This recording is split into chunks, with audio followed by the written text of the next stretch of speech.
Yeah. Well, like, oh, we're supposed to go snort. Well, you have to understand that, you know, that's their life, or, you know, your life, you Definitely. know,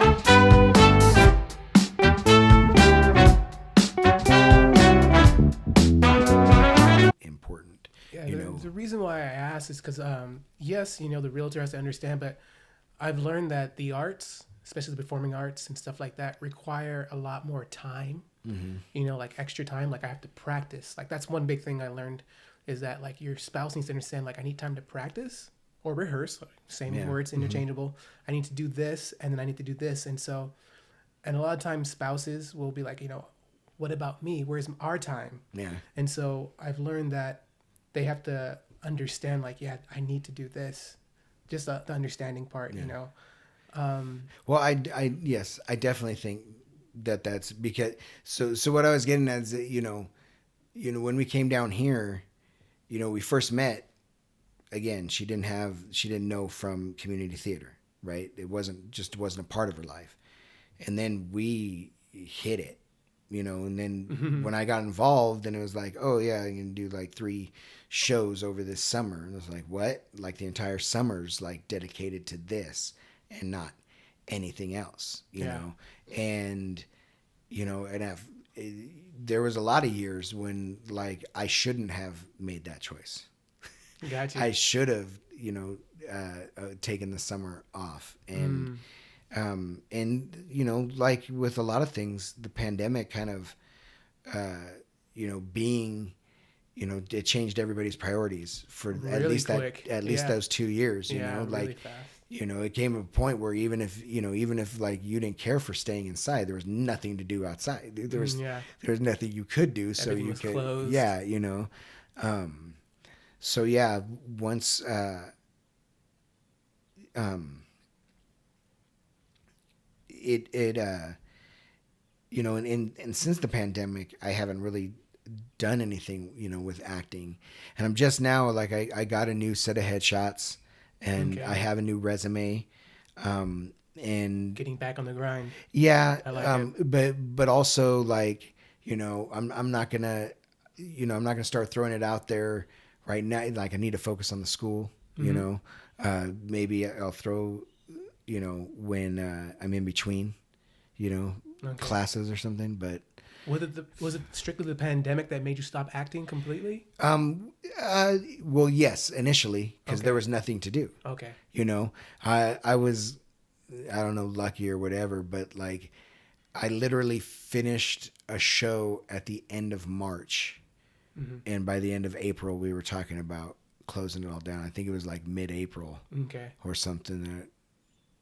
No, I'm sorry, it was mid-March of 2020 that we Stop. locked it. Yeah. Stopped So everything. like it was like two, maybe, yeah, I think it was 2 weeks after the show closed that we were all On inside. lockdown. Yeah.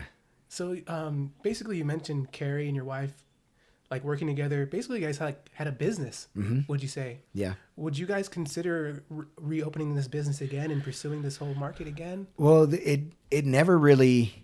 I mean, it's still there Okay. technically. CNC Productions. We also have a music video, and it's actually one song, but there's 3 different videos for it. Yeah. I'll put a link in the bio for you guys. And the Batman one is pretty good. But yeah, but we talk about it all the time, Okay. because like that time in our lives, like if nothing, like it was a success. We, regardless of how many tables we put out, we never had empty seats. It's a good sign. We always sold out, and it wasn't cheap. You got dinner, you got a show, and it was like, it's it was an expensive ticket. Most people came with at least one other person, so you're spending a little bit. However, and this is my grandma's suggestion, we started putting envelopes on the table, and people would give us a tip, and like sometimes, like there was nights when we would always, like Carrie and I would never take any of the tips, we would always give it to like the other cast members. Yeah. But they'd be walking away with like quite a bit of money, Yeah. but people were still willing to like give money because they had such an enjoyable evening. And to us, that was like a roaring success. The experience. And the main thing that like for us, that was the draw, was the fact that like, it was all our decisions, like we decided what we want. And basically what happened at the end was,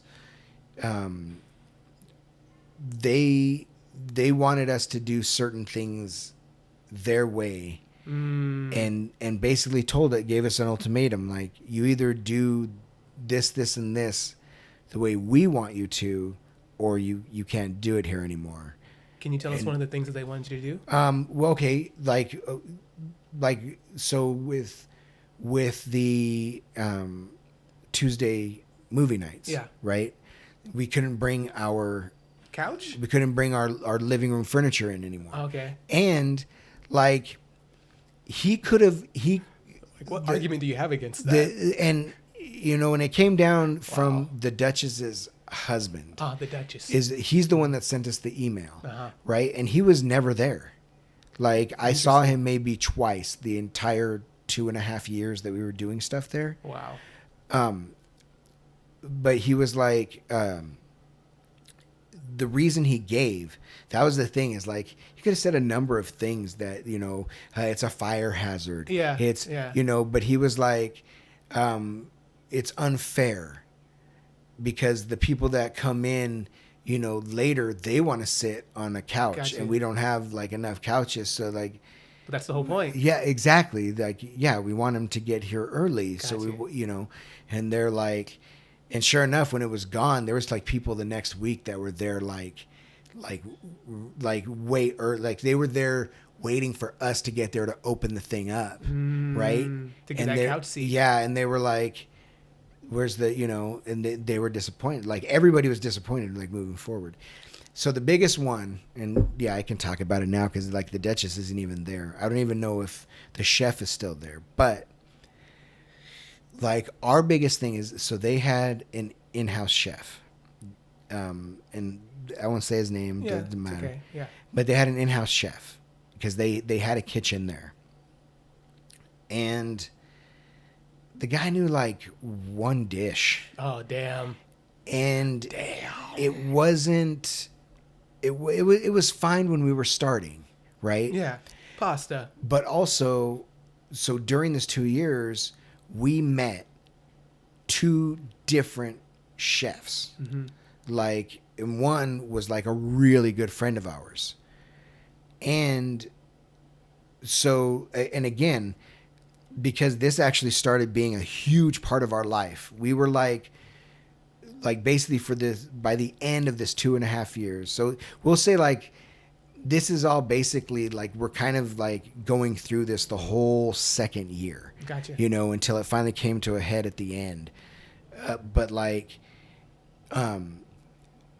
we would be, if we weren't performing a show, we were like getting ready for the next one, So we were like, we'd be at home and we'd be sitting with our friend that is a legit like chef, like creates meals, that knows what tastes good together and is phenomenal, I mean, just great, to where we were like, we'd be talking, hey, the next show is going to be like this. So what if we did like, what if the menu was this, and this? And the menu was always a salad, an appetizer, the main course, and dessert. Yeah. And those were the times we would break. Dinner and a show. Yeah.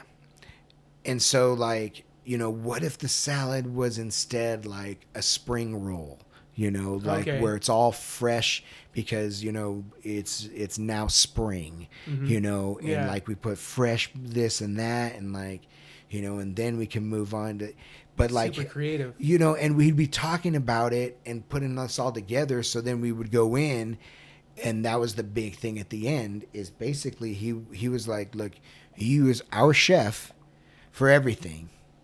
Period. Or you can't do a show unless you use our chef. Wow. And that was really the thing that like, we're like, well, then we don't want to do a show here. Like, because like especially Carrie as a producer, she's looking at what is the audience going to see from the moment they walk in. Yeah. What is the entryway going to look like? Then what is the main room going to look The like? whole experience. They're going to see this, and then they're going to eat, like a bag salad from Vaughn's. Yeah. Or something, no. Or they're going to have this spring roll and like love this, as we're going around. But anyway, and it was one of those things too, where like I was alluding to before, where by the end of the year, we had honed everything to where it was just kind of a machine that was working, and within that, we stopped just casting friends. We had a couple auditions and actually those auditions is where we met our common friend, Barbara. Mm-hmm. She came and auditioned for us and then made it into our show. And then I believe she introduced us to you, who came and played piano for us, during that show, Yeah. I think. Mm-hmm. Yeah. And so, we were able to, like, more and more run everything, like, again, since it was all the way we wanted and we weren't getting that kind of hit back until the end, we got, again, comfortable. We started figuring out exactly how to do it. And how to run it. So then it was like, okay, this is great. So when he threw that wrench in, we already knew how to do it. And to go to try to find, and we did. We looked at a couple different locations, but in every location we were sacrificing one or the other. It didn't quite fit right, Mm-hmm. So it just kind of like that part just kind of fizzled out, But yeah, definitely look forward to seeing the production coming back up, and you guys, I know some actors or actresses that want to look for places to act, and so I'm excited to see your guys' production again, get things running how you guys want it, without like someone saying, no, you can't have a couch in for no other reason, you can't have a chef even though you're paying for the chef. Yeah, you know what I mean? Exactly. Well, and that was it too, is like the way Carrie was doing the contracts is we were renting the space for the time that we were doing it. Mm-hmm. And then I think at the end there was maybe a portion of the door. You can correct me when you're on, Carrie. But and that was why the contracts were written that way. It's like, this is our space. So to tell us to use the chef, well, then that's not our space, Super biased, So, but hey, that is how it is. There's always someone up top. You got to make friends or make enemies or whatever, but hey, whatever. I like to think that things happen for a reason, you know what I mean? But definitely super excited to see when you guys open that up again. And like I said, we talk about it all the time, so I can't wait to see. Well, I guess also the pandemic probably slowed a lot of thinking about doing stuff like that. Yeah. But now that we're open, it could definitely happen. Yeah. Yeah. So, a couple more things. So we've heard of like the term drama queen, right? Yes. Oh man, she's such a drama queen. She's such a drama queen. Are there drama kings? Oh, yes. Okay. Oh, yeah. Okay. Oh, yes. There's the entire spectrum, Gotcha.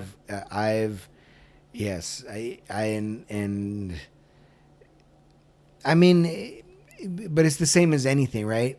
Like any hobby or career or, if you play softball, chances are there's one guy on the team that is like, it has to have everything a certain way. Gotcha. There's definitely, and honestly, at least for me, but then, you're in a male dressing room or you're in, and really backstage is when that's when people diva out, Okay. Oh, wow. So but I'm fairly certain I've seen more guys being divas than females, wow. And I've definitely seen it. I definitely seen both, but yeah, I think I've definitely seen more guys. But again, I'm you know, the male dressing rooms, and then, you know, I'm closer to the guys usually than the girls, you know. That makes sense. So going back to like backstage and stuff like that, like, has there been any actors that have surprised you? And so when I say that, I mean like, you see them as a person, you're like, okay, I know this person as a person, but then you see them portray this character, and it completely it's two separate beings. Has it ever happened to you? Oh yes. Oh yes. Uh, and actually, it's happened a couple times, but it's always been the same person. Uh-huh. I have one of my really good friends, James Moreau. Shout out. Shout out to James. But he, it's phenomenal. I've seen him over the years, and the thing like the thing. I mean, it's always kind of James, but like for instance, going back to like my British accent, he does accents and he has such a command over his voice and his diction and what he can do with bending his words, that is amazing. Like if you were to tell him I need you to do a British accent, like he would have to know the region and the status, you know, like to give you what you're looking for. Are you they know, posh or not? yeah, exactly. Or no, if he was in the South, like even if he had some money, if he had some money, why would he be in the South? But if it, you know, but whatever it is, but like, but also, you know, he can take that accent and, you know, in front of the 500 people that we're acting in front of,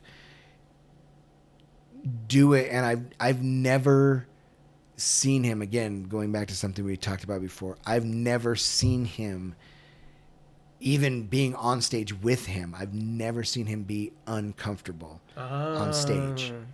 You know, he always, whenever he is on stage, whether speaking or not, he is where he's supposed to be and emoting and giving off whatever he is supposed to be giving off. You know, whatever is believable and real within this set, within this scene, he is always true. Gotcha. You know, which I don't know that I've seen other people, you know, in real life. You know, I don't know that I've seen. I mean, it's happened, but then when because you're saying specifically surprised. Yeah. You know, Yes. A lot of times, like, and I don't have those expectations. You know, so if I like, whenever I meet somebody, like, I wait to see what they're going to show me. Mm-hmm. You know what I mean? Yeah. I don't put anything on anybody, because I've and going back to your last question, I met people, and even recently, who like had heard of me coming into like this particular festival or whatever, and so like in meeting me, like kind of was peacocking. It was another guy, like almost wanting me to accept him as a great actor sight unseen. You know what I mean? Yeah, like kind of giving credits, you know, like, oh, I just finished this, you know, and before I kind of did that, you know, and like when this is over, I'm going to be doing it. Like kind of like, oh, I didn't ask all that, you know, but like drama king, you know, like, yeah, wanting to know like, hey, I'm somebody or whatever, and like, that's great, we're all somebody, you know. I like that. Yep. But you know, James surprised you. But yeah, like, I mean, now it's not even a surprise. Mm-hmm. Now it's one of those things where like, you know, he's gonna be in something, you know, you want to see it because, you know, like it's like anything, like, you know, movie actors where if he's in it, you know, like you're gonna at least love his scenes. You know, if you if you can't stand the whole film or play or whatever, like, you know, at least you're gonna like that, you know. Yes. And that's him to me, you know. I like it. And speaking of like actors that people like to watch, who are your top 3 favorite actors, living or dead? Well, I have to say Nicholson. Jack? is yes Okay. is probably first and foremost. Are there any films in And particular? so I grew up in uh, mostly in the 80s when I was starting to watch movies and stuff was in the 80s. Mm-hmm. And I have another podcast, CashApp Cinema Club, where we covered The Shining, and I talk about the fact that I was like very, very young when I first saw The Shining, Mm-hmm. and like very young, and I watched it, and not that and I was so young, I didn't even I was still thinking that like people like were doing this inside the box or something, But I mean, like in watching it, so I knew that face and I knew that person, and then when so growing up, like in like the late 80s or early to mid 90s, all of that when I'm really starting to watch movies, like Jack Nicholson had like just a resurgence. I mean, he never went anywhere, but like okay, I didn't even put this all together, but obviously, 1989, Nicholson plays the Joker. Uh-huh.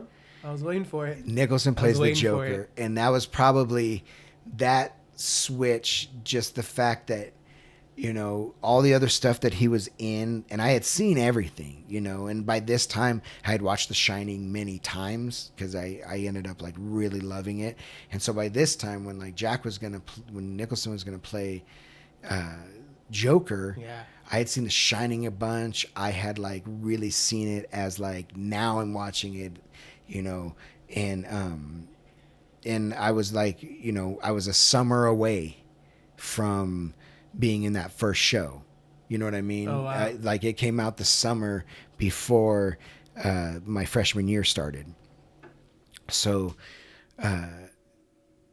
him being in a comic book movie is like it gave it some leverage, And then I was a really big Prince fan at the time too. Who did the soundtrack? So he did doing the soundtrack. Him coming down the float in a parade to a Prince song that is maybe in the top 20. It's like I really love that song. Yeah, it's definitely awesome. But like all of these things like just put him like in high regard as a person that would do this. And then I loved the performance, and then just started watching him in everything and just loved how especially like towards the end he could do so much with so little. Yeah. Like he was like kind of subtle, whereas like nothing against him, but like Al Pacino has gotten so much bigger as he's gotten older. Interesting. Interesting. If you look at him in The Godfather, it's like night and day. He is so subdued.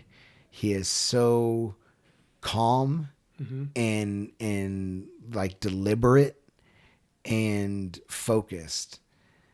Whereas like, and it seems like when he did Scent of a Woman is when he really started, or Heat. Gotcha. Heat is another one where he's like, always up here. Oh, gotcha. So even the ocean movies, then you're thinking, like, okay. And so, but like, Nicholson was just kind of, and again, like towards the end, the roles were kind of the same, but like with the career that he's had, it's just, so that would definitely be number one. Number one. Okay. I also, of course, like really love Tom Hanks. And I think Tom Hanks represents for me like the personal aspect, whereas like Jack Nicholson kind of represents the actor and star kind of like aspect that like I crave to follow.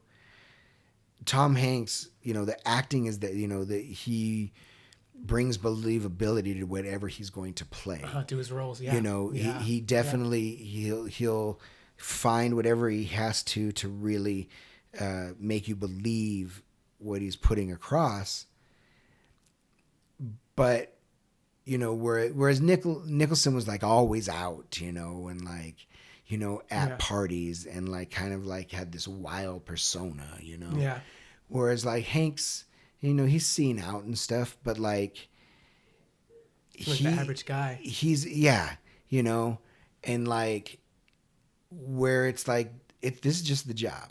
Like this is the job, and here's, you know, this is what has to get done, you know. But like I said, at the same time, like I think a great actor, like a, you know, hands down. And a third. I have to think about this one. I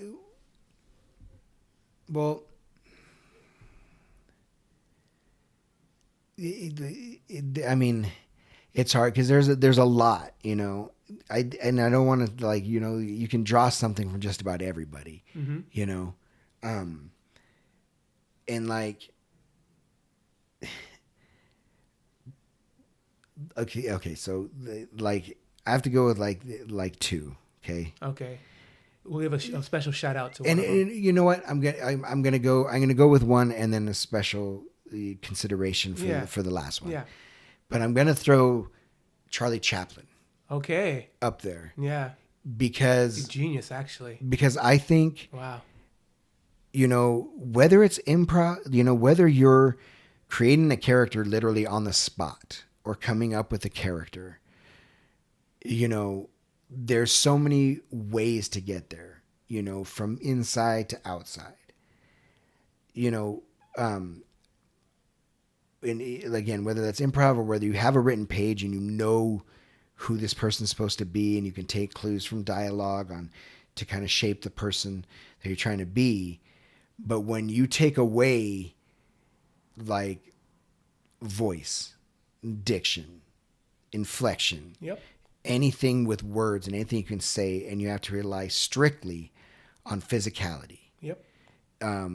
Showing emotion with your face, showing stress with your entire body, you know, whatever it is, you can only rely on these, you know, 4 of the 5 senses, or, you know, you can only, you know, you can't access the auditory function of your audience.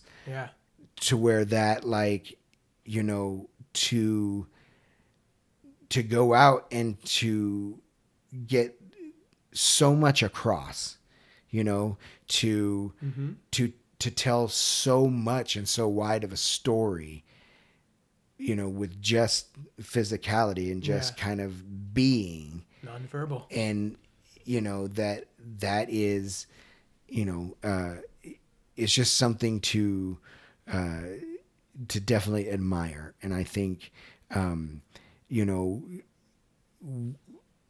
over the years, when you think of acting, you always think of, like, you know, you go to like, oh, that person got, you know, you can almost say any, you know, actor, actress that wins like best supporting or best actor.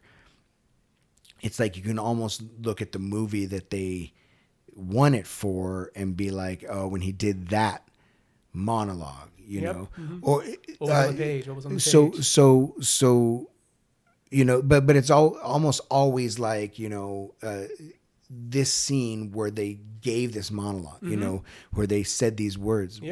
Whereas like, Charlie, this past year, 2022, the Oscars, both the Best Picture of the Year and the Best Actor went to Coda, the movie that I was telling you about before we recorded last time. And the actor went to the main person, who was deaf. So he's kind of using, like, he says one word during the whole thing So, he's signing and stuff. Okay. But like, if you watch that movie, he has to, part of it, he's a fisherman, and they're having this board meeting, and he, among a lot of the other fishermen, are very disgruntled with what's going on. And he finally is the one that stands up and talks against the board. Like nobody else is, like everybody's disgruntled and like saying stuff under their breath and like grunting and this and that, but nobody is stepping up and saying we're not going to do this until he finally does, and it's, he's talking to everybody and signing, but his daughter's like translating, what he's signing. But his whole performance is like, especially because he is signing, and his whole body is within his performance, but nothing is vocalized. Yeah. And so it's, I think he, like I said, that's why I think he would be third Charlie in that, Chaplin, that like putting your whole body into a performance, you know? And then like, lastly, I have to go with De Niro. Robert De Niro. Roberto. And I know he hasn't had a lot of diversity within his roles, Yeah. Meet the fuckers, I guess. Again, yeah. But, well, I mean, the situation was different. Yeah, but the character. But he was like a CIA agent, Yep. and still kind of, it could have been one of his other characters, post, the action-y part. Facts. He retired. He was retired, right? But exactly. Yeah. But it's that the believability. It's his characters. It's that, whatever it is that he is, they hired him for. Maybe it's because like this is the character we have, and you're really good at playing this character. But whatever, he makes you believe, and that's the job, right? That is the job, just because you take those roles, like thank God that they have so many of them that you can, have them. But I just think there's also, when you have that believability, it's because you have the confidence. I like it. And to have that confidence is something to strive towards. 100%. And that certainty. Yeah. And speaking of your favorite actors and stuff like that, are there any like writers, directors, producers, or actors that you would love to work with? Oh, yeah. I mean, absolutely. Like, so being on stage and having so much of what I've done already being stage oriented, Mamet is like probably the pinnacle of that. Mamet's done Glengarry Glen Ross. I'm almost positive is his. But he has these, like, if you're in a Mamet show, you're doing like long monologues that are wordy and that mean a lot and that are like really dense and have a lot of pathos. And it's like if you're a serious actor and you could, and especially if you could work on something like, if I could do something that he has like just written, oh my gosh, that would be, like whew. Dream come true type of thing. Yeah. And then especially now there's so many,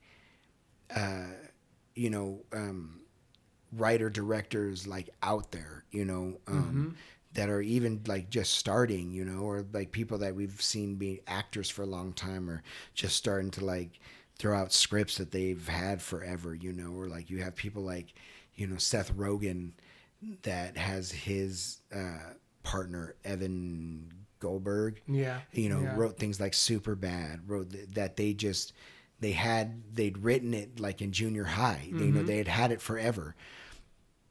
But that, again, that's somebody, again, I love comedy. So like if I was ever to be able to work with like Judd Apatow, I'd love to work with Kevin Smith, um, uh, Seth Rogen, his team, like all these like comedy, and again, going back to like having like an improv group where everybody trusts each other. Yep. When you look at like Apatow movies, they use like the same cast of characters. It's like his people, his crew. Yeah, Mm-hmm. but it's because they, you when you like working with people, it makes the project so much better. Yeah. When chemistry is good, everything works right. Yeah. So, It's like Sandler has his crew. Tim Yeah. Burton has his crew. Steven Spielberg has his, same director, same writer. yeah. I mean, not same director, same cinematographer. Always has Well, John Williams. And of course, yeah. Then Spielberg, like obviously, like it would be great. Mm. I mean, just anybody. Like across the board, there are so many like different styles. That I mean, more than anything, I would love to work, given the chance, like with everybody. Even like it didn't have to be like anything major. Just getting to see those greats like do their thing. Yeah. Would that in and of itself would. Of course. Yeah. I definitely. I just wanted to know like your dream people, which is definitely Judd Apatow. Yeah. I Can Hear anything comedy like is the way to go. Yeah. Honestly, like the pinnacle of that would probably be Kevin Smith. Kevin Smith. Like oh yeah. Is he still making stuff? Yeah. Okay. He just finished Clerks 3. Oh, did he? So Okay. So like what I love about Kevin Smith, and like with that question, like I'm deep within the Kevin Smith verse. Yeah, the universe definitely. But what he started doing is, so in his very first movie was Clerks. Yep. And he's said it over and over, time and again, Yeah, right? black and white. And he's done like other movies, but there is, so it's Clerks, Mallrats, Chasing Amy. Chasing Amy, Dogma, Jay and Silent Bob Strike Back, Clerks 2, Jay and Silent Bob Reboot, and now Clerks 3 is coming out. But all those movies are connected. Yeah. And there's two characters called Jay and Silent Bob. Yes. That are the two characters within those movies. Yeah, always same.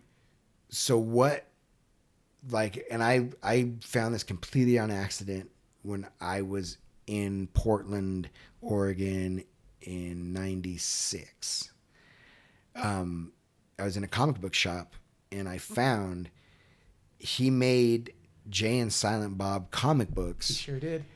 That sure did. That are that catch you up. What are Jay and Silent Bob doing in between those movies? Oh, that is amazing. So like, is it written by Kevin Smith too? Yeah. Wow. And it's like it's them two. Like I mean, it's completely the Jay and Silent Bob. And so like when I found it, it was right before Dogma came out. Okay. And so like, love that movie. And I read it, and so if you see Dogma, there's a point where these two characters meet the main actress, and they talk about where they just come from, which was, and I had the comic book where they try to find Sherman, Illinois, because everything in John Hughes movies takes place in Sherman, Illinois. And so they go to this one high school and they meet like all the characters from John Hughes, like the guys from the Breakfast Club, and they meet like all these people, and they get kicked out of the high school, and then they're like, oh, let's go to like this town. I remember they do Degrassi for some reason now. Well, and he loved Degrassi too. Kevin Smith loves Degrassi. Yeah. But they talked about the end of it, and then like basically that last panel, like if you were to turn the page, would be Dogma, like basically they do it just like that. And then the next comic book was like exactly when they leave the movie Dogma, it like picked it up right then. That is amazing. But yeah, like, and so like I just love that he connected it, and he's such a nerd. I mean, he'll say it too. Yeah, like, nothing wrong with nerds. Nerds rule the world. Yeah, like, and he really is like the pinnacle of them at the moment. Yeah. You know, he has a bunch of podcasts. He has like that's like basically all he does now. I mean, he does movies, but he has like, I mean, he has a whole podcast network like the Kevin and Smith Club. Wow. Where there's like 9 different podcasts. He does like a morning wake and bake. Wow. He does like anyway. Got you. But he also has done a lot of directing for like the superhero TV shows. Yep. He's done a lot of Flash, a lot of Supergirl, and so like I just love that, like from everything anybody has ever said, like his sets are really fun. His sets are like, just for the love of the project, but also for like the love of life, really. Yeah. And so like I would love to, like, that would be the person I would like to work with the absolute most. Kevin Smith, Cash Morgan. If you're listening. Cash Morgan right here. He wants to be on. He respects you. We respect you, but he definitely wants to be on your set. You know where to find him. Yeah. It'll be in the link in the bio. Just got a new headshot and resume. Hey, and 2 things I wanted to say, but he's also good friends with Matt Damon and Ben Affleck. Yeah, right. That's right. Yeah. And but going back to like people who weren't trained actors and just got picked up, Jay, the actor that plays Jay. Oh yeah, yeah. Example. And it was. I mean.